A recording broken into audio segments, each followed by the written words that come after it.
The space station floated in the darkness between stars. They called it Elora Prime, and it was the largest structure ever built by any species in the galaxy. Thousands of ships surrounded it like metal insects around a glowing hive. Inside, representatives from 100 different worlds gathered for the annual summit of the Galactic Empire. General Park. Taiho stood at the window of his small ship, watching the station grow larger as they approached. He was 63 years old, with gray hair and tired eyes that had seen too much. Behind him, Captain Kong Minho waited in respectful silence. "Beautiful, isn't it?" the general said softly. "Yes, sir," Minho replied. He was young, only 28, with the eager energy of someone who still believed in things. "Do you think the negotiations will go well?"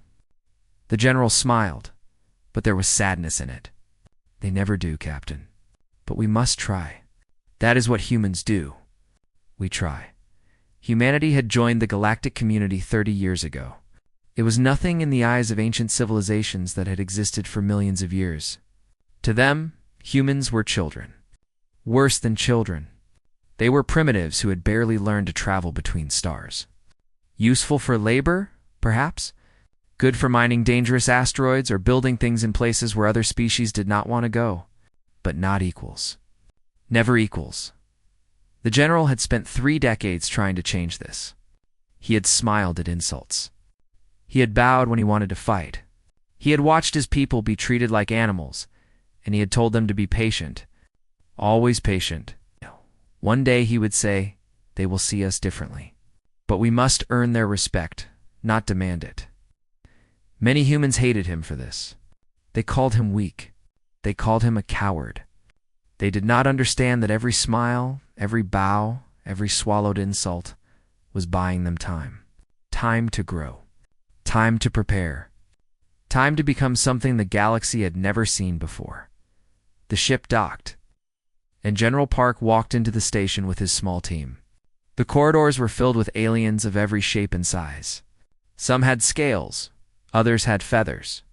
Some walked on 4 legs, others floated in the air.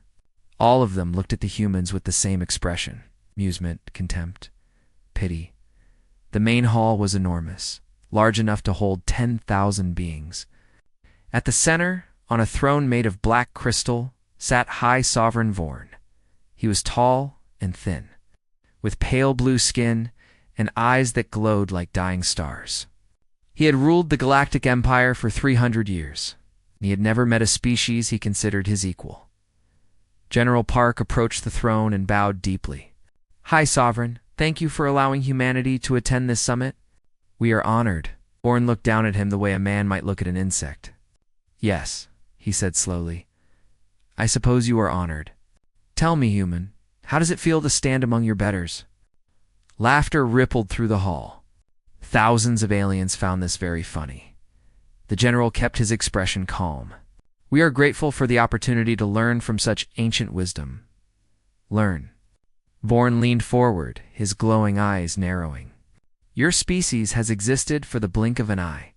You live, what, 80 years? 100 if you are lucky. I have advisors older than your entire civilization. What could you possibly learn that would matter?" More laughter. Louder this time, Captain Minho's hands curled into fists. The general placed a gentle hand on his arm, a silent warning. "We learn patience," General Park said quietly. "We learn to endure. We learn that time changes all things." Something flickered in Vorn's eyes. Annoyance, perhaps. Or something deeper. Pretty words from a short-lived vermin. "Your species exists because we allow it. Remember that, human. You breathe because the Empire finds you occasionally useful. The moment you become inconvenient," he made a gesture with his long fingers, like crushing something small. The general did not respond. He simply stood there, his face peaceful, his eyes meeting Vorn's without fear. This was wrong. This was not how lesser species behaved. They cowered. They begged. They looked away. This human was doing none of those things. He was standing there as if he were the equal of the High Sovereign himself. Vorn felt something he had not felt in centuries. He felt challenged. "Bow," he commanded. "I've already bowed." "High Sovereign." "Bow again. Lower this time." Show everyone here what humans truly are." The hall went silent.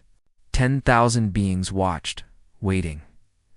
General Park Taiho took a slow breath. He thought of his daughter back on Earth, now a grandmother herself. He thought of the billions of humans who were watching this broadcast. He thought of 30 years of insults, 30 years of patience, 30 years of teaching his people to wait, and he thought of what would happen if he bowed again. "No," he said. The word was quiet, but it echoed through the hall like thunder. Vorn's face twisted with rage. No one had ever refused him. Not in 300 years. "Not once, you dare, I dare," the general said, his voice still calm. "I am a representative of humanity. I bow once out of respect. I will not bow again out of fear. If that offends you, I am sorry. But I will not teach my people that their dignity can be taken by anyone who demands it." The silence that followed was terrible. Every being in the hall understood what was happening. This was not just about one human refusing to bow. This was a challenge to the natural order of the galaxy. Vorn raised his hand slightly. It was a small gesture, almost invisible. Commander Keld, standing in the shadows behind the throne, raised his weapon. The plasma bolt hit General Park in the chest before anyone could react. The sound was like thunder cracking. The general's body jerked backward, a hole burned through his heart. Captain Minho caught him as he fell. "General." "No, no, no." Park Taiho looked up at the young captain. Blood bubbled at his lips.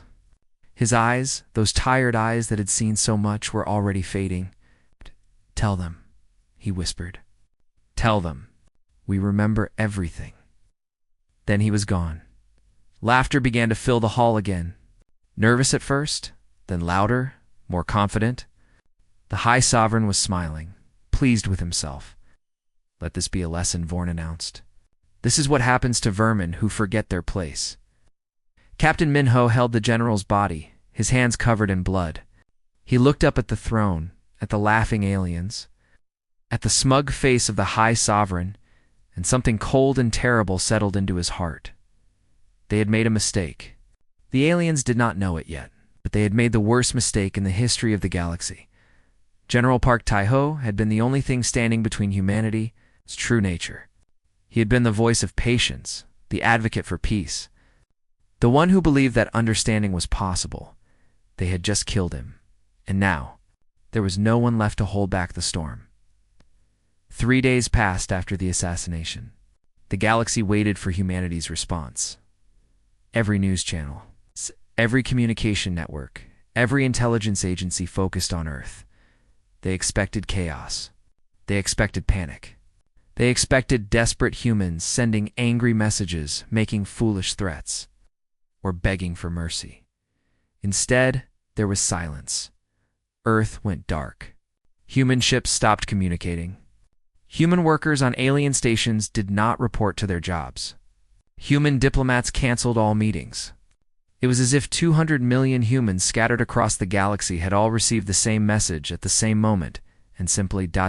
stopped. Sovereign Vorn found this amusing at first. "They are hiding," he told his advisors.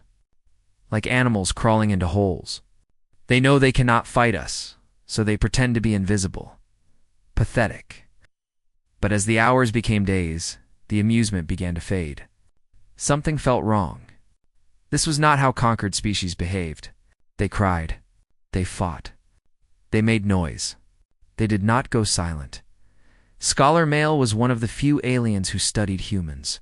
He had spent 20 years trying to understand this strange species from a small planet in an unremarkable corner of the galaxy. Now, watching the silence spread, he felt the first stirring of genuine fear. "They are not hiding," he wrote in his private journal. "They are preparing. I have read their history. When humans go quiet, it means they are planning something terrible." On Earth, the silence was not emptiness. It was focus. President Choi Hanna sat in the Great Hall of the United Earth Council. She was a small woman, barely 5 feet tall, with gentle features and a soft voice. Many aliens had dismissed her as weak when she became Earth's leader. They saw her kindness and mistook it for timidity. They were very, very wrong. The council chamber was filled with representatives from every nation on Earth. military commanders, scientists, engineers. For 3 days they had worked without sleep. Plans that had existed only in secret files were now being activated. Resources that had been hidden were now being moved. A machine that had been building in the shadows for 30 years was now coming to life. Admiral Lee Eunice stood at the window, looking out at the night sky. She was 45 years old, with sharp features and cold eyes that revealed nothing. They called her the Iron Widow because she had lost her husband and son to an alien mining accident 15 years ago. An accident that was not really an accident. She had smiled and said nothing.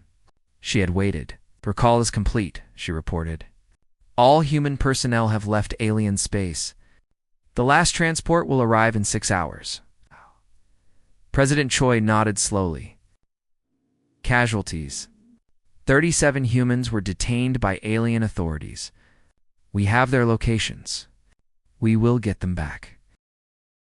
The president closed her eyes for a moment. When she opened them, there was something hard in their depths. Begin the broadcast. It is time to give our answer.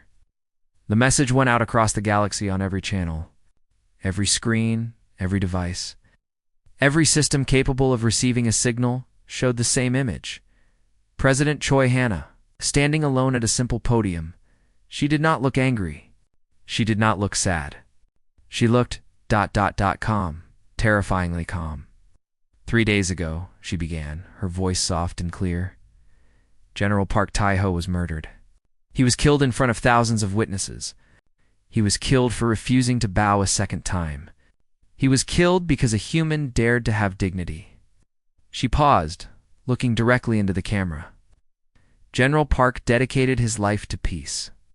He believed that if we were patient, if we were kind, if we showed the galaxy that humans could be trusted, we would eventually be accepted as equals. For 30 years, he asked us to endure insults. For 30 years, he asked us to smile at those who hated us. For 30 years, he held back the tide. Another pause. In the Great Hall, no one moved. I will now read the names of every human who has died under alien oppression since we joined the galactic community. Workers killed in unsafe conditions. Families separated by unfair laws. Children taken from their parents to serve alien masters. Prisoners who died in alien cells for crimes they did not commit. She picked up a document. It was very thick. This will take some time. For 4 hours, President Choi Hanna read names. Just names. No accusations. No anger. No threats. Just name after name after name, spoken in that soft, gentle voice. Across the galaxy, aliens watched in growing discomfort. They had expected rage. They had expected demands. They had not expected this quiet, relentless catalog of the dead. When she finished, the president set down the document. Her eyes were dry. Her voice had not wavered once. "You killed the one man who believed peace was possible," she said. "You killed him because he would not surrender his dignity. You laughed while he died." She took a slow breath. "We accept your declaration of war." The broadcast ended. In the halls of the Galactic Empire, there was confusion. What did this mean? Humans had no real military. Their ships were old and slow. Their technology was primitive. What could they possibly do? Ambassador Tiras was different from most aliens. He had actually spent time among humans. He had eaten their food, heard their music, read their books. He understood something that others did not. Humans were strange. They laughed at death. They ran toward danger instead of away from it. They told stories about heroes who sacrificed themselves for others. They celebrated stubbornness and called it courage. They had a word, revenge, that had no true equivalent in most alien languages. Terra sent an urgent message to High Sovereign Vorn. "You must make peace. Now, before it is too late. You do not understand what you have awakened." Vorn read the message and laughed. He did not even bother to reply.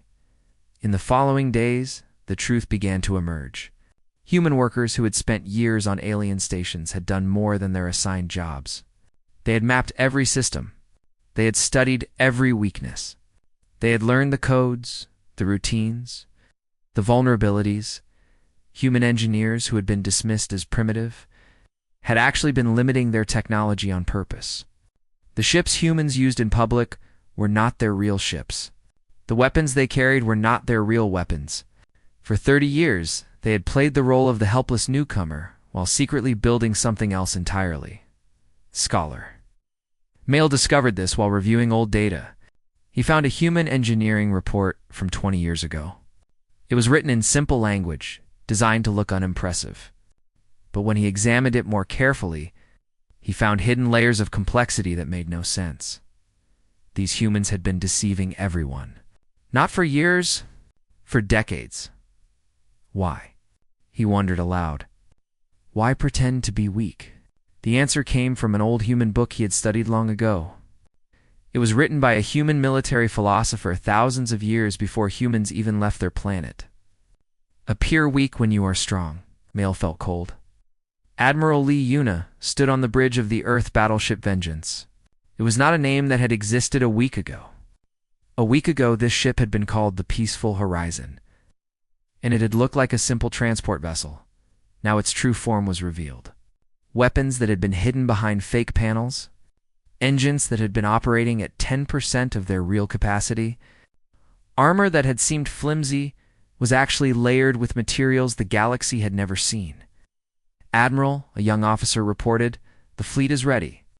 All 200 vessels are at full combat status. 200 ships. The Empire was sending 500,000 to crush them. Admiral Lee smiled. It was not a pleasant smile. Let them come, she said. It is time to show the galaxy what humans really are. The Imperial fleet arrived at the edge of human space, like a dark cloud blocking out the stars. 500,000 warships, each one carrying enough firepower to destroy a small moon. This was the largest military force ever assembled in the history of the galaxy. High Sovereign Vorn watched the deployment from his flagship, the Eternal Dominion. He had come personally to witness the destruction of humanity. After this day, no species would ever dare to defy the Empire again. Report, he commanded. The human fleet has been detected. High Sovereign, an officer replied. 30,000 vessels. They are holding position at the border. Vorn smiled. 30,000 against 500,000. The humans were not even trying to run. They were going to fight. How amusing. Perhaps they have a death wish, he mused. Very well. Let us grant it. All ships, advance. The Imperial fleet moved forward like a wave of darkness. Every commander felt confident. Every soldier expected an easy victory. This would be over in minutes. Admiral Lee Yuna watched them come. She stood perfectly still on the bridge of the Vengeance, her cold eyes tracking the enemy formation. Admiral Captain Kang Minho said, They outnumber us more than 16-1. I know. Our ships are smaller. Our fleet is younger. By every standard measure, we should lose this battle. Admiral Lee turned to look at him. There was something almost sad in her expression. Captain, do you know why General Park always insisted we hide our true capabilities? Minho shook his head, because he knew this day might come. And he wanted us to have every possible advantage when it did. For 30 years, every human ship operated at minimal power. Every human weapon fired at reduced strength. Every human pilot flew at a fraction of their real skill. She turned back to the view screen. The Empire thinks they are fighting primitive newcomers. They are about to learn the truth. She raised her hand. All ships. Reveal true combat status. Engage. What happened next would be studied by military historians for thousands of years. The human ships transformed. Panels slid away to reveal hidden weapon batteries.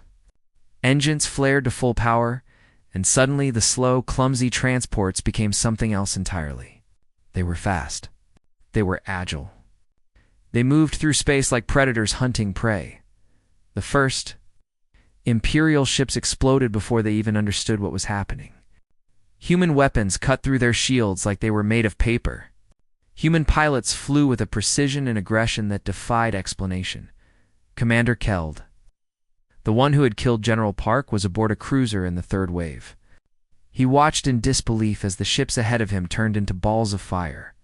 Impossible, he whispered. This is impossible. But it was happening. The human fleet did not fight like other species.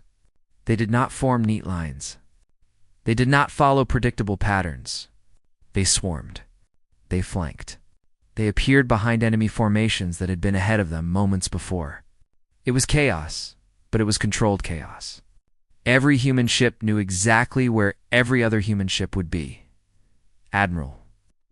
Lee had spent 30 years preparing for this battle, not just building ships and weapons, but training crews. Human pilots practiced in secret, pushing themselves to limits that would kill other species. They flew until they passed out, then woke up and flew again. They learned to think as one, to move as one, to fight as one. And there was something else. Something the aliens had never understood. About humans. Humans were not afraid to die. Every Imperial soldier fought to survive.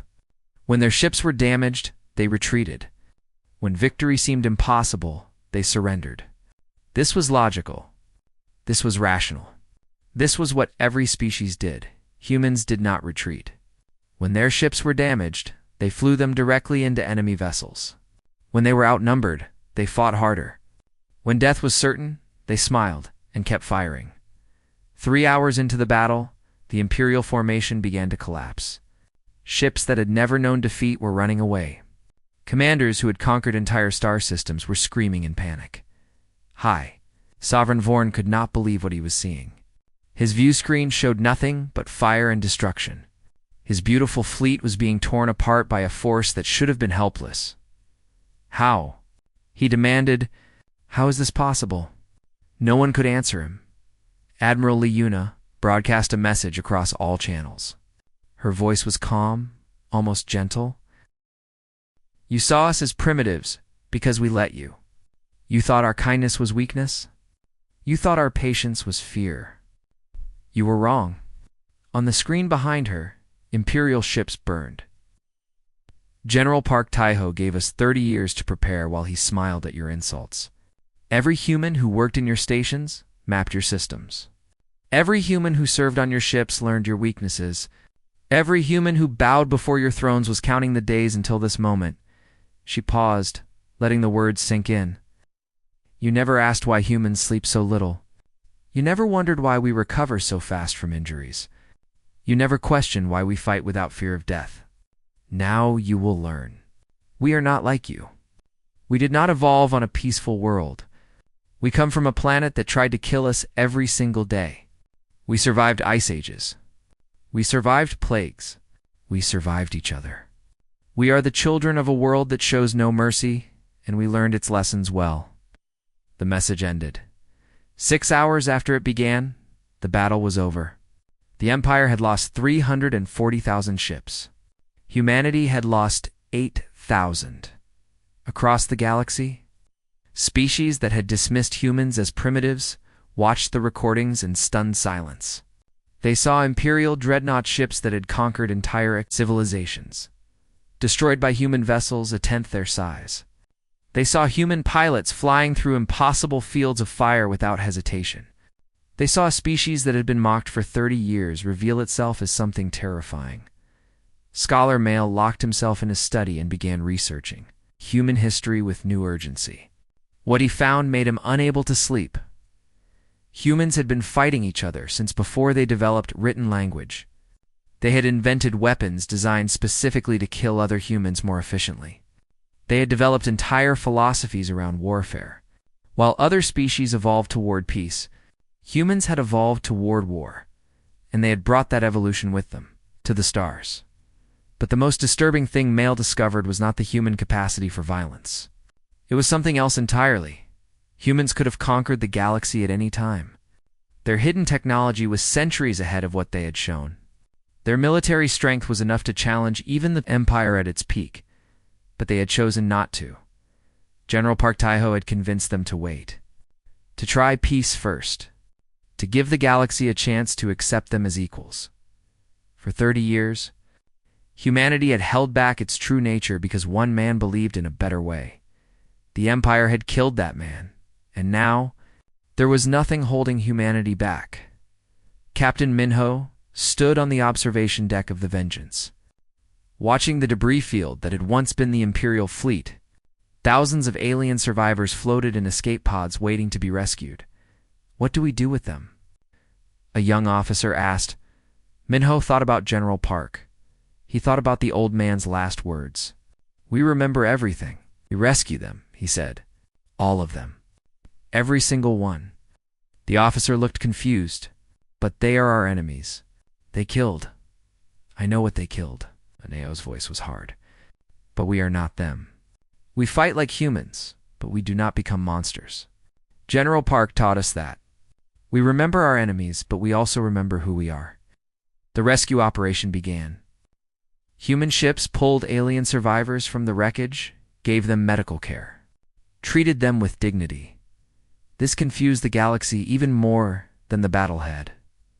What kind of species could fight with such terrible fury and then show such unexpected mercy? The answer was simple, though few understood it. Humans 1 month into the war, the galaxy began to understand that this was not a normal conflict. Normal wars were about territory. Species fought to control planets, resources, trade routes. They conquered what they wanted and stopped. They had enough. Humans did not fight like this. Human fleets appeared where they should not be possible. They struck at supply lines deep inside Imperial space. They destroyed weapon factories and then vanished before reinforcements could arrive. They freed slaves from mining colonies and transported them to safety. They broadcast evidence of Imperial war crimes to neutral species. They were not trying to conquer. They were trying to punish. High Sovereign Vorn did not understand. He had offered peace 3 times now. He had offered to return human prisoners. He had offered trade agreements and territory and formal apologies. The humans refused everything. What do they want? He demanded of his advisors. Every species wants something. What is their price? Ambassador Terez was the only one brave enough to answer. They want justice, High Sovereign. They want the one who killed their general to face trial. They want acknowledgement that what you did was wrong. Vorn stared at him. You expect me to apologize to primitives? You expect me to hand over a loyal commander to be judged by animals? I expect you to do whatever is necessary to survive, Terez replied quietly. Because right now, you are losing. Not just this war, but everything. Your allies are abandoning you. Neutral species are refusing to trade with you. The Empire is falling apart, and no amount of pride will put it back together. Vorn dismissed him with a wave of his hand. The High Sovereign would never bow to humans. He would rather die, but he was not willing to die alone, in desperation. Vorn gave an order that had not been given in 1,000 years. He authorized the use of forbidden weapons against human colonies. Biological agents designed to kill specific species, radiation bombs that would make planets uninhabitable for generations. Weapons so terrible that even the Empire had banned them. The attack hit 3 human colony worlds. Millions of civilians died in ours. Children, elderly, families, who had nothing to do with the war. Admiral Leuna received the news on the bridge of the Vengeance. For the first time since the war began, her cold composure cracked. Her hands trembled. Her eyes filled with something dark and terrible. Admiral, Captain Minho said softly, "What are your orders?" She was silent for a long moment. Everyone on the bridge waited. "Stay the course," she finally said. Her voice was rough, like broken glass. "We do not respond in kind. We do not use such weapons. We are not them, but Admiral, I know." She closed her eyes. "Believe me, I know. Every part of me wants to burn their worlds to ash.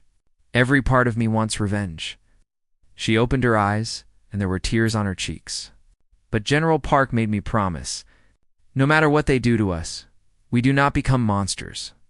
The moment we do, we have lost everything." She took a deep breath. "Instead, we will show the galaxy what the Empire really is. We will make sure every species knows what they did, and we will let the galaxy judge them." President Choi Hanna broadcast the evidence of the attacks to every corner of the galaxy. She showed the bodies. She showed the dying worlds. She showed the Empire's own communications ordering the strikes. And then she showed something else. For centuries, The Empire had been hiding a terrible secret. In the deep vaults of their archives, there were records of genocide. Species that had been exterminated. Civilizations that had been erased. Entire races that had been enslaved and worked to death. The humans had found these records. Human intelligence agents had been collecting evidence for decades, waiting for the right moment to reveal it. The right moment was now. Across the galaxy. Species that had supported the Empire watched in horror. They saw themselves in those records. They recognized names, places, histories. They understood finally what kind of power they had been serving. One by one, the Empire's allies withdrew. Trade agreements were canceled. Military treaties were abandoned. Ships that had been coming to reinforce the Empire turned around and went home. High Sovereign, Born found himself alone. Captain Kong Minho led a strike team to capture Commander Keld. This was personal. Keld was the one who had pulled the trigger. He was the one who had murdered General Park while the old man stood defenseless. The mission was dangerous. Keld had retreated to a heavily fortified station deep in Imperial space. He was surrounded by guards and automated defenses. Any sensible military commander would have called for a full fleet assault. Minho went with 12 soldiers. They infiltrated the station through a maintenance tunnel that human workers had mapped years ago. They moved through corridors that human engineers had helped design. They disabled security systems using codes that human technicians had stolen. Keld was in his quarters when they found him. He had been drinking, trying to forget the nightmares that plagued him every night. The human general's face, those peaceful eyes, those final words. "Commander Keld," Minho said, his voice flat, "you are under arrest for the murder of General Park Taiho. You will be taken to Earth to stand trial." Keld laughed bitterly. "Trial? You mean execution? Just kill me here. I know what humans do to their enemies. Do you know nothing about what humans do?" Minho's eyes were hard. "If we were like you would already be dead. But we are not like you. You will have a lawyer. You will have a fair trial. You will have the chance to defend yourself that you never gave the general. And when you are found guilty, which you will be, you will be. Sentenced according to our laws. Not revenge. Justice." Keld did not understand. No species he had ever encountered showed mercy to their enemies. This had to be a trick. But it was not a trick. Keld was taken to Earth. He was given a lawyer, a human lawyer who defended him vigorously. The trial lasted 3 weeks. Evidence was presented. Witnesses testified. Everything was broadcast across the galaxy, so every species could watch. In the end, Keld was found guilty of murder. He was sentenced to life imprisonment, not death. He would spend the rest of his years in a human facility, treated humanely, given food and shelter and medical care. Ambassador Terrace watched the trial from start to finish. When it was over, he requested a meeting with Admiral Lee Yuna. "Why?" he asked her. "Why did you not simply kill him? He murdered someone you loved. Your entire species wanted him dead. Why show mercy?" Admiral Lee looked at him for a long moment. "Because General Park believed in something," she said. "He believed that humanity could be better than the galaxy expected us to be. He believed that we could be strong without being cruel. That we could seek justice without becoming tyrants ourselves. He died for that belief." She turned to look out the window at the stars. "If we had executed Keld without a trial, we would have proven the galaxy right about us. We would have been the savage primitives they always said we were. But by showing mercy, by following our own laws, even when it hurt, we proved something different. We proved that humans can be trusted with power." She paused. "The Empire used forbidden weapons against our people. Millions of innocents died. And still, we did not respond in kind. Do you understand what that means? Do you understand what kind of strength that requires?" Terrace nodded slowly. He was beginning to understand. Humans were not dangerous because they were savage. They were dangerous because they were controlled. They had the power to destroy, and they chose not to use it. They had every reason for revenge, and they chose justice instead. This was more terrifying than any weapon, because it meant humans could not be broken. They could not be provoked into becoming monsters. No matter what the Empire did to them, they would remain who they were. And that meant the Empire could never truly defeat them. News of the trial spread across the galaxy. Species that had feared humanity began to respect them. Species that had doubted them began to trust them. Offers of alliance arrived from worlds that had been neutral. The war was turning, and the Empire was running out of time. 3 months after the war began, human fleets surrounded the imperial throne world of Viacara. It was a beautiful planet, covered in shining cities and ancient monuments. Billions of beings lived there, most of them ordinary people who had never wanted this war. They looked up at the sky and saw human ships blocking out the stars, and they knew their world was about to end. Across the galaxy, everyone expected the same thing. Humans would do what every conquering species had done throughout history. They would bomb the cities. They would burn the monuments. They would make an example of Vicara so terrible that no one would ever defy them again. Scholar Mail wrote what he believed would be the final entry in his research journal.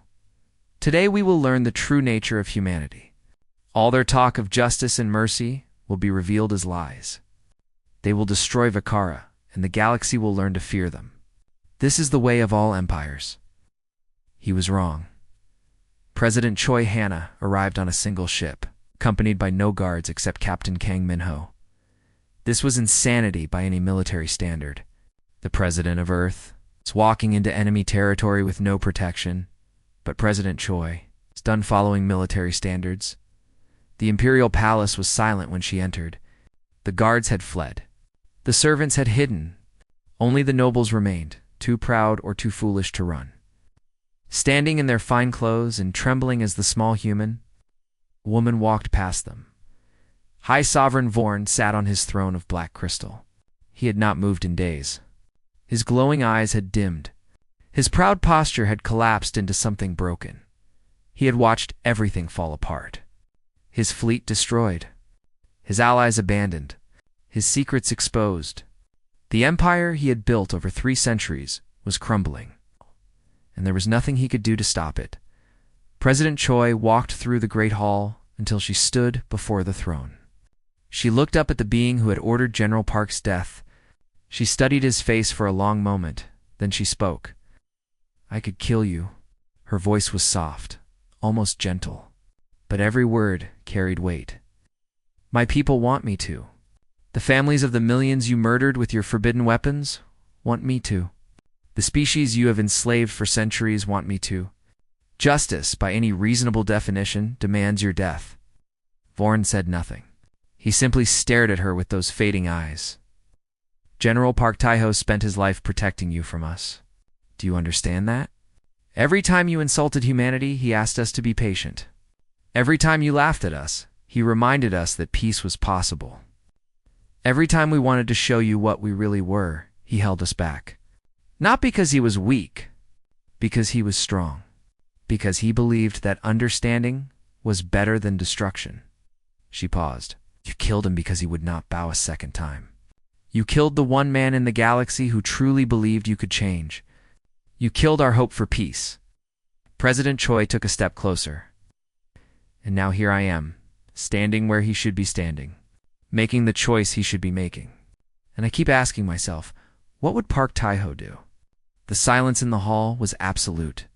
"He would show mercy," she said quietly. "Even now, even after everything. He would say that becoming monsters to defeat monsters is no victory at all. He would say that the true test of strength is not how much we can destroy, but how much we can choose not to destroy." She straightened her shoulders. "I am not as good as he was. I am not as forgiving. Every part of me wants to watch you suffer for what you did, but I will not let you turn me into something I am not. I will not let your cruelty define my humanity." President Choi looked directly into Vorn's eyes. "You will live. Your empire is finished, but you will not die today. Instead, you will watch as we build something better. You will see the species you enslaved walk free. You will see the civilizations you destroyed rebuild. You will see a galaxy that no longer fears you, because there is nothing left to fear." She turned to address the watching nobles. "Humanity is not here to rule. We are here to end this. The Galactic Empire is dissolved. In its place, there will be a new council where every species has a voice. We will be guardians, not masters. We will protect, not conquer. And we will prove, every single day, that power does not have to mean cruelty. She looked back at Vorn one final time. Every day, for the rest of your life, you will remember that humanity had the power to destroy you completely. And we chose mercy. Not because we are weak, because we are strong enough to be better. The war was over. In the months that followed, the galaxy transformed. Slaves were freed by the millions. Trade routes were reopened under fair terms. Species that had been silenced for generations finally had voices. The new Galactic Council met in a great hall built specifically for this purpose. Representatives from hundreds of worlds sat together as equals. Humans were there, respected but not dominant. They had proven themselves in war, and now they were proving themselves in peace. Admiral Lee Yuna retired from the military. She had done what was needed, but she was tired of war. She accepted a position teaching at Earth's military academy, where she trained the next generation of officers to be warriors who never forgot their humanity. Strength means nothing without control, she told her students. Any fool can destroy. It takes wisdom to know when not to. General Park understood this. Never forget him. Captain Kang Min-ho became an ambassador. He traveled across the galaxy, meeting with species that had once mocked humanity, building relationships based on respect and understanding. He carried General Park's dream forward, one conversation at a time. Scholar Mail published his research under a new title, Patient Predators: Why the Galaxy Should Have Listened. It became the most widely read document in galactic history. In it, he tried to explain what humans were not savage beasts or primitive newcomers, but something far more complex and far more powerful. Humanity is not dangerous because they are violent, he wrote in his conclusion. They are dangerous because they choose when to be violent. They have mastered their own nature in ways that other species have not. They can be kind without being weak. They can be strong without being cruel. They can fight wars of terrible fury and then stop instantly when justice is served. This is their true power, not their ships, not their weapons. Their will? In the center of the new council chambers, a statue was built. It showed an old man with tired eyes and a gentle smile, standing tall, refusing to bow. The inscription read, "He held back the storm. He believed in peace. He was right to try." Beneath it, in smaller letters, was a second message. "But we remember everything." Ambassador Tiras visited the statue often. He would stand before it for hours, thinking about everything that had happened, about the Empire's arrogance, about humanity's patience, about the terrible price both sides had paid. One day, Captain Minho found him there. "You come here often," Minho observed. Tiras nodded slowly. "I am trying to understand. Your species had every right to destroy us. You had the power. You had the justification. Why did you stop?" Minho looked at the statue of General Park. "Because this is what he taught us," he said. "Before humans reached the stars, we spent thousands of years at war with ourselves. We learned, slowly and painfully, that revenge never ends. That hatred only creates more hatred. That the cycle of violence must be broken by someone brave enough to stop." He turned to face Tiras. General Park was that someone. He showed us a different path. And when you killed him, you created millions of others who were determined to prove him right. We won this war not by being the strongest fighters, but by being the strongest believers. We believed in something beyond revenge. We believed in something worth protecting. We believed in a future where our children would not have to make the choices we made. Tiras was silent for a long moment. "Do you think this future is possible?" Minho smiled. It was a tired smile, marked by grief and loss, but there was hope in it too. "I think General Park died believing it was possible, and I think the best way to honor him is to prove him right. We may fail. We may make mistakes, but we will keep trying. That is what humans do. We try. And sometimes, against all odds, we succeed." kept his hand on the base of the statue. "Remember everything," he said softly. "The pain and the loss and the terrible choices. Remember all of it. But also remember that we are more than our worst moments. We are capable of mercy. We are capable of growth. We are capable of building something beautiful from the ashes of something terrible." Captain Minho looked up at the statue of the old general, and for a moment he could almost see those tired eyes looking back at him, approving, proud. Well, "General," he whispered, "we will take it from here." And across the galaxy, humanity began to build the future General Park Taiho had always dreamed of. Not through conquest, not through fear, through patience and justice.